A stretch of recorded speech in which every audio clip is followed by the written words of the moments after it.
and be creative about ways in which we can actively achieve our objectives. Thank you.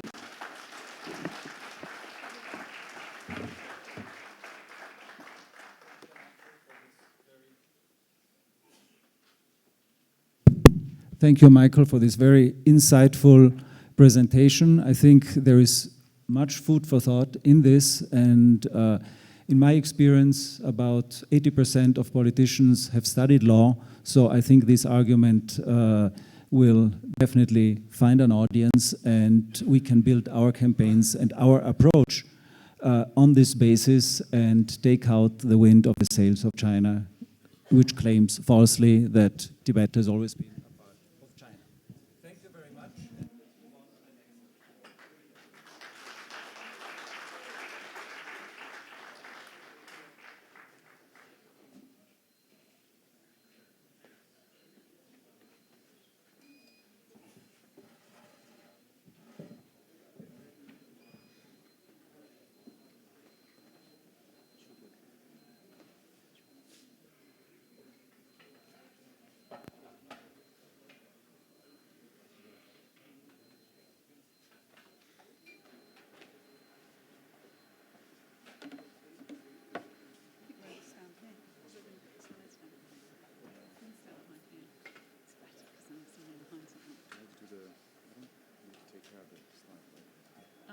Oh, yeah, we do.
Thank you.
Oh, here.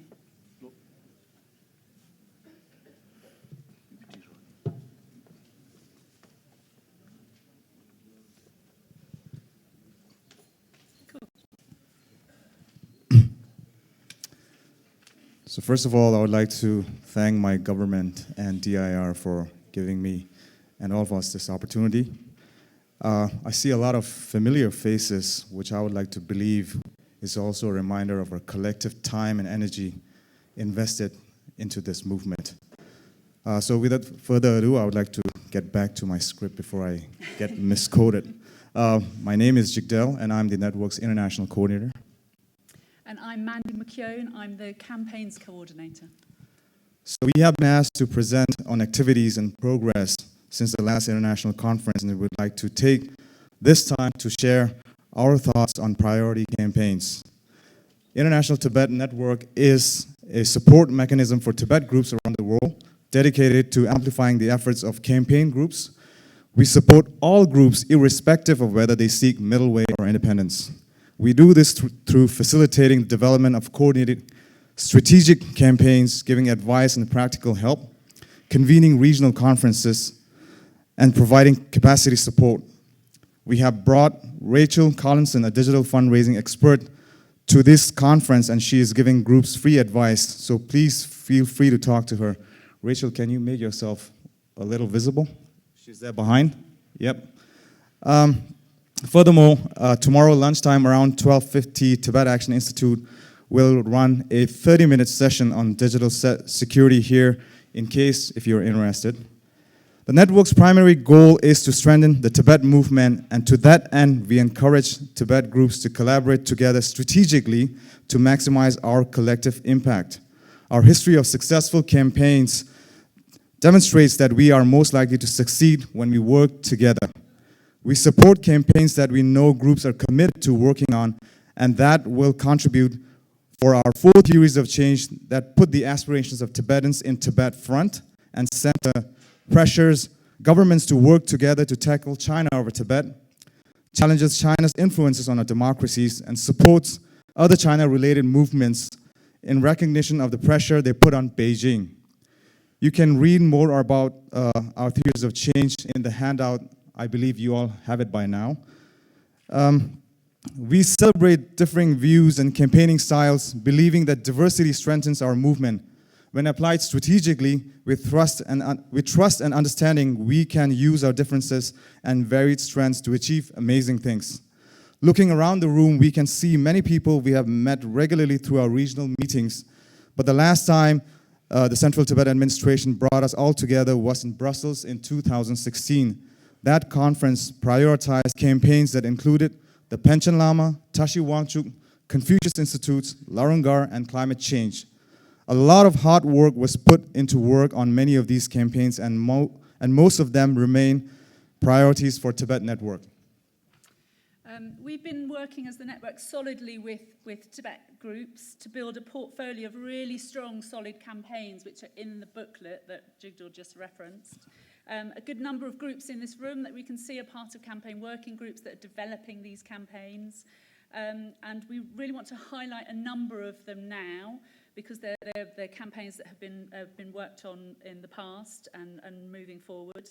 And our mission really is to help the groups here to further develop these. Lots of talk this morning has raised a number of the campaigns which are in the booklet already, so they're already kind of partly devised.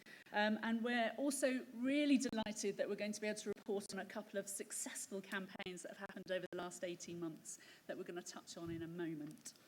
So some of the key priorities are a continuation of the work done over the past years, and these include Free Tibetan Heroes campaign aimed at highlighting and releasing Tibetan political prisoners. The two most prominent cases are Panchen Lama.